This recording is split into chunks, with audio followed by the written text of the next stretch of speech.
તહેવાર આવી રહ્યો છે। સમગ્ર ગુજરાતના ખૂણે ખૂણે ધંધા રોજગાર અર્થે ગયેલા આદિવાસી સમાજના લોકો પરત આવી રહ્યા છે।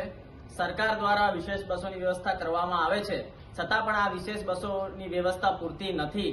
એટલે આજરોજ જનતા ટાઈગર સેનાના નેતૃત્વમાં જિલ્લા કલેક્ટરશ્રીને એક આવેદનપત્ર આપીને અમે રજૂઆત કરી છે કે સમગ્ર દાહોદ જિલ્લાના દાહોદ, ઝાલોદ, ફતેપુરા, સંજેલી, ગરબાડા અને લીમખેડા આ તમામ બસ ડેપો ઉપર અમદાવાદ, વડોદરા, સુરત, રાજકોટ, જામનગર, ભાવનગર તરફથી આવતી વધારાની વિશેષ બસો 5 દિવસ માટે મૂકવામાં આવે અને આ તમામ બસ સ્ટેન્ડની ઉપર ચોખ્ખું પીવાના પાણીની વ્યવસ્થા કરવામાં આવે અને ખૂબ જ ગરમીનો સમય છે એટલે તડકાથી બચવા માટે છાયડાના ભાગરૂપે મંડપની પણ વ્યવસ્થા કરવામાં આવે એવી આજરોજ અમે જનતા ટાઈગર સેનાના પ્રદેશ પ્રમુખશ્રીના નેતૃત્વમાં જિલ્લા કલેક્ટરશ્રીને એક આવેદનપત્ર આપીને રજૂઆત કરી છે।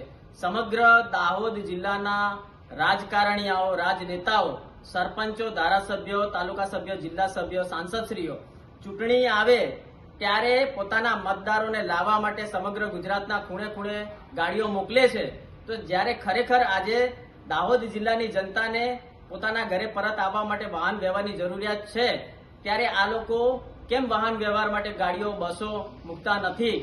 આ જનતાના મનમાં એક સવાલ છે। એટલે જનતા હવે જાગૃત થઈ છે અને આ ફક્ત મતનું રાજકારણ કરતા રાજકારણીઓને ઓળખી ગઈ છે અને આજે અમે આ વિશેષ રજૂઆત કરીને આવનારા 5 દિવસ માટે વિશેષ બસ વ્યવસ્થાની માંગણી કરી છે।